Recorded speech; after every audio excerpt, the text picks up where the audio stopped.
Well, in the 1700s, you started to see a time period called the Enlightenment emerge. And during the Enlightenment, there were a number of people who started to question this concept, that a king simply got his right to rule from God and then would rule over people and tell people what to do. And those ideas might be rational, they might not be rational. People that started to challenge some of these ideas were people like a gentleman named Thomas Hobbes. Thomas Hobbes comes along and he says that people are basically two things, evil and selfish. So I'll draw a little evil guy here for us. And that people make bad decisions. And because people make bad decisions, people need over them, they need kings. They need absolute monarchs that tell them what to do. Another man came along by the name of John Locke.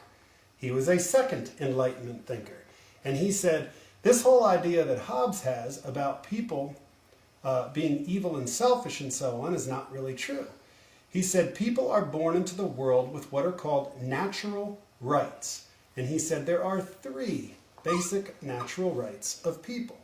And those rights are life. People are born with their life, obviously. They are born with their liberty or their freedom.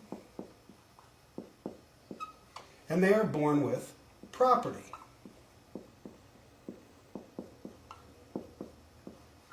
And John Locke said, because people are born with life, liberty, and property, they know when those things are violated. If somebody attempts to violate your life, you're right away going to protect yourself. If somebody attempts to violate your liberty by locking you up or kidnapping you, you're going to want to get away from that and right that situation. And if somebody violates your property, obviously we call that stealing in society. And so John Locke said the role of a government, the job of a government, is to protect your three basic natural rights. And so government is then, the role of government is to protect, or if you want to remember it this way, lock up your natural basic rights.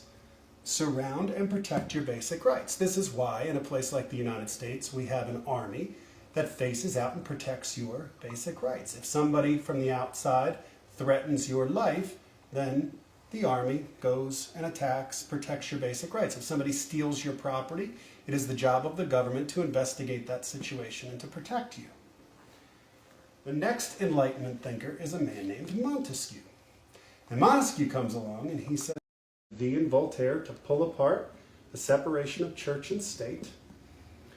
And over here for John Locke, remember, John Locke talked about natural rights, okay?